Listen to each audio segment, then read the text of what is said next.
अगर ज्यादा लगता है कि हमारे घर में पितृदोष है, पैसे नहीं आ रहे, लक्ष्मी नहीं टिक रही, पीपल के पत्ते पर श्राद्ध पक्ष की एकादशी के दिन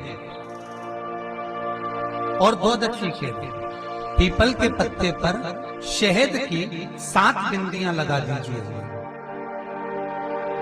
उसी पर चंदन लगा दीजिए, 7 आखे चावल, सफेद चावल उस पर रख दीजिए, एक जौ थोड़ी थोड़ी काली तिल उस पर रख दीजिए।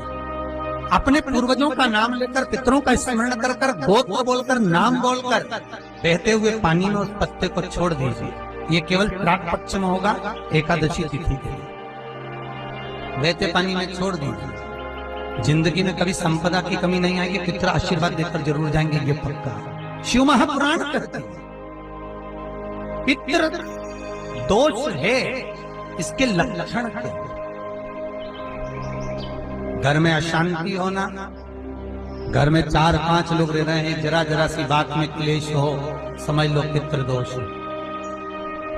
पितृदोष 1 रुपया कमा कर लाओ, 1.25 रुपए खर्च हो, खूब पैसा आए, हाथ में दिखे ही नहीं, समझ लेना पितृदोष। 4 दिन दुकान अच्छी चले, बाकी के समय बैठना पड़े, समझ लेना पितृदोष। घर में बच्चे चिड़चिड़े हो जाएं, गलत संगति में डूब जाएं, समझ लो चिड़चिड़ हो रहे हैं, पितृदोष।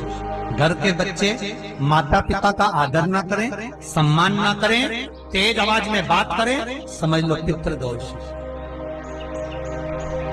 पितृदोष मालूम पड़े। और इतने से भी अगर आप नहीं समझ सकते, परिवार का कोई एक व्यक्ति जब जब भोजन करने बैठे तब तक उसकी थाली में बाल आए, भले वो होटल में खाए तो भी बाल आ जाए, वो कहीं खाना खा रहा है तो बाल आ जाए।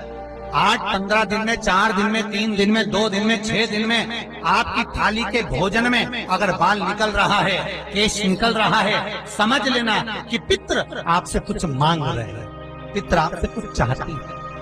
क्योंकि पितृ बोलते नहीं आता, केवल घर का व्यक्ति जब भोजन करने बैठेगा, सब अच्छे से बनाया, सब अच्छे से करा, फिर भी थाली में अगर बाल निकल रहा है। और कोई व्यक्ति ऐसा होता है जिसकी थाली में बार बार बाल आता है, वो कितना ही कह ले, पत्नी को भी कह दिया, परिवार को भी कह दिया, तो भी वो होटल में खाएगा तो बाल आ जाएगा, अचानक आ जाएगा, भले पानी पिएगा तो आ जाएगा, कुछ खाएगा तो बाल आ जाएगा।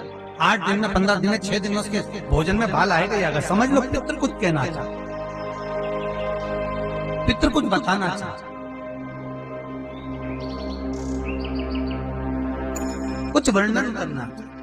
घर में अगर आप उससे भी नहीं समझ सकते तो घर में बैठे बैठे एकदम गंध आने लगे, 8 दिन में, 4 दिन में, 6 दिन में, ना जाने कौन सी गंध की बदबू सी आ रही, कोई गंध आ रही, कोई सुगंध सी आ रही, कोई गंध सी आ रही, समझ लो पितृ की छाया पड़ रही है, पितृ कुछ मांग रहा है। 8 दिन में, 15 दिन में कोई भी, अगर आपको नहीं आएगा तो कोई दूसरा कहेगा आज घर में ऐसी गंध क्यों आ रही है, कोई आकर कह देगा गंध क्यों आ रही है, उसका मतलब है पितृ आपसे कुछ मांग रहा है, कुछ कहना चाहता है।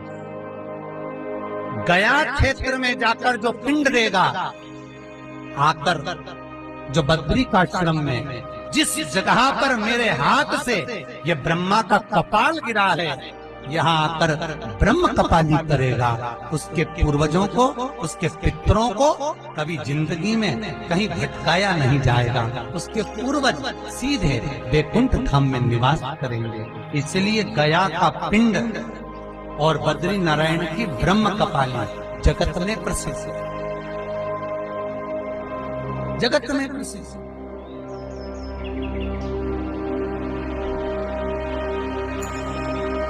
रविवार का पिंड, सोमवार का पिंड, मंगलवार का पिंड, ये जितने श्राद्ध लोग करते हैं, जितनी बार श्राद्ध का भोजन कराते हैं, चाहे गाय को दिया, आपको कथा में कहा था कि हमको और हमारे पूर्वजों को गाय को दिया हुआ, कुत्ता को दिया हुआ, श्वान को, कौवे को दिया हुआ, ब्राह्मण को भोजन कराया हुआ, कितना कितना प्राप्त होता, इसका वर्णन करो महाराज। कितना कितना भाव किस चीज का है, उसका व्याख्यान वर्णन करो।